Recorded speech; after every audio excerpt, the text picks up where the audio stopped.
Attention, Bears fans. Things are heating up in Chicago, and no, it's not just the weather. The status of a key defender has everyone on edge. After a hit that knocked him out of practice, uncertainty hangs over his availability for the upcoming game against the Cardinals. Will he make it back in time to hunt down the opposing quarterback? You can't afford to miss this.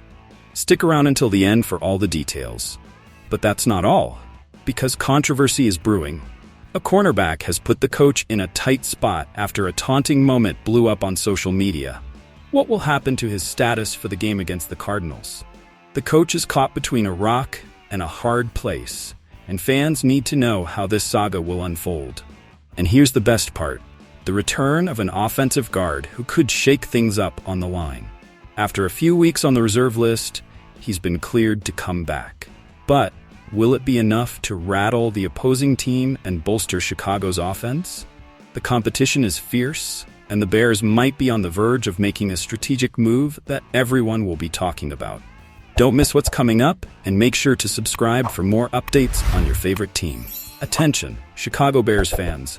Here we are, diving into the latest news surrounding the team. And let me tell you, Montez Sweat's situation is at the center of all the attention.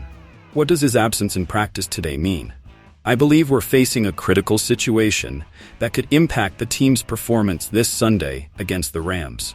Sweat, who injured his shin during the tough loss against the Commanders, did not participate in Wednesday's practice. Now I ask you, can the team survive without his talent on the defensive line? Because honestly, Sweat isn't just a key player. He's essential for pressuring quarterbacks like Matthew Stafford. And this is where we need to have an honest conversation about our expectations.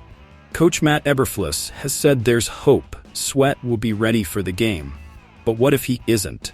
I'll tell you this, the Bears' defense needs all its star players, especially against an experienced passer like Stafford.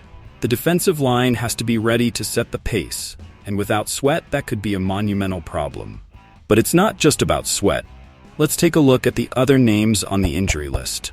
Kieran Amagaji, Jaquan Brisker, Kyler Gordon, and Braxton Jones are also out of practice. Are we talking about an injury plague that could sink our season? What we need is a quick response and a strategy adjustment.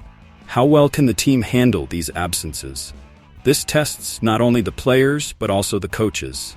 Are we ready to see these replacements step up? And let's not forget Ryan Bates and Tevin Jenkins, who are limited. Now I ask you, will their limited participation be enough to face an offense like the Rams? We need to see solid performance across the board, especially with the pressure facing our defense. Let's be clear, the season is on the line. We need to see if these players can return in time and contribute to a defense that has to be dominant. I'll say this, if we can't keep our defense in shape and healthy, our playoff hopes will evaporate faster than a snowfall in Chicago's summer. At the end of the day, I want to know what you think, fans. Do you believe Montez Sweat will come back and make a difference in Sunday's game? Or are we facing a crisis that could cost us more than one victory? Leave your comments below. I want to read your thoughts. Let's get straight to the point, Chicago Bears fans. Today, the hot topic shaking up the organization is the controversy surrounding Tariq Stevenson. Are you ready? Because I believe this isn't just about a penalty.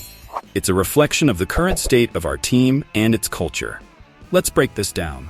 During a recent press conference, Coach Matt Eberflus, who clearly has a lot on the line, tried to keep his cool while answering questions about Stevenson's behavior during the game against the Washington Commanders. That viral moment when Tariq turned around and started taunting the opposing fans not only sparked laughter, but also cost the team a painful loss. Now, I ask you, is that really what we need from our young talent at a critical moment? Eberflus, instead of addressing the situation with the firmness many of us expected, opted for a defensive response. Why? He knows that right now, with a record of 14-27 under his watch, he can't afford to alienate an important player like Stevenson, who has a lot of potential. But folks, I'll tell you this. The message sent to the rest of the team is even more important.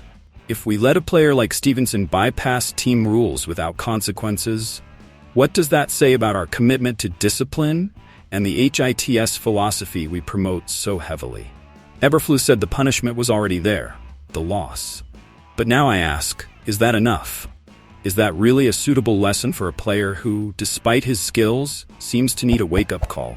Instead of a public reprimand, it seems like Eberflus is more concerned about his own image and keeping the locker room cohesive. That's understandable, but we need to see action. The team can't afford to fall into a everything's fine mindset after a mistake that, while a silly moment, could cost us more than just one game. Now let's consider this. Where does the coach's authority stand if the team code isn't enforced? I believe we need to be stricter. The culture of any organization starts from the top, and if the leaders aren't willing to set boundaries, what hope do we have of seeing this team thrive? Eberflus needs to show he has what it takes to make tough decisions, not just for his career's sake, but for the future of the Chicago Bears. In summary, the situation with Tyrique Stevenson is a microcosm of what's going on with this team. We need a firmer and more decisive approach. So here's my question for you, Bears fans. What do you think about Eberflus's handling of Stevenson? Should he have been more severe, or do you think his caring approach is the right path? Let's get straight to the point. Today, we have some shocking news for all Chicago Bears fans. Ryan Bates is back. That's right, the offensive guard has been activated off injured reserve, and this could be a game changer for the Bears' offensive line, which has been dealing with a string of injuries this season. Now I ask you, how can a player like Bates turn the team's immediate future around? First, let's do a quick recap. Bates signed a 2-year, $17 million contract with the Bears this offseason, capitalizing on the booming market for offensive guards in the league. However, he couldn't lock down a starting spot during training camp. Still, he made an immediate impact, playing 38 snaps in Week 1, more than the starter Nate Davis, who only logged 18. Unfortunately, shoulder and elbow injuries sent him to injured reserve. So, what does this mean for the competition on the offensive line? Now, Nate Davis has had his own health issues, managing just 2 more starts at right guard due to a groin injury. Since Week 3, veteran Matt Pryor has taken most of the snaps in that position. But here's the kicker. Bates could return just in time to push for a spot in the starting lineup. And that raises a crucial question. Should offensive coordinator Shane Waldron risk shaking up a line that has shown improvement in recent weeks? Let's talk about this for a minute. The Chicago offense has shown signs of life, scoring over 35 points in Weeks 6 and 7. Even though they only managed 15 against the Commanders in Week 8. Is now the right time to make drastic changes?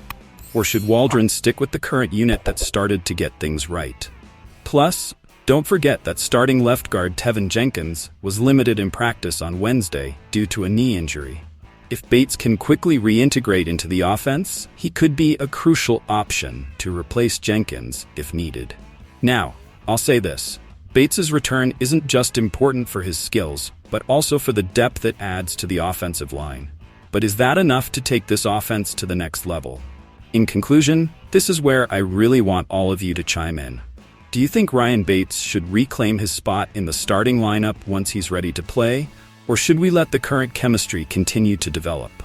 Share your thoughts in the comments. Hey, Chicago Bears fans, at the end of the day, I want to know what you think. Do you believe Montez Sweat will come back and make a difference in Sunday's game? It's a crucial question that could define the course of our season. His return could be the key we need to come out on top, but it also carries a big risk. Are you ready for that responsibility? Now, switching gears, here's my question for you Bears fans. What do you think about Eberflus's handling of Stevenson? Should he have been tougher, or do you think his caring approach is the right way to go? Our coach's strategy can have a significant impact on team morale and on-field performance.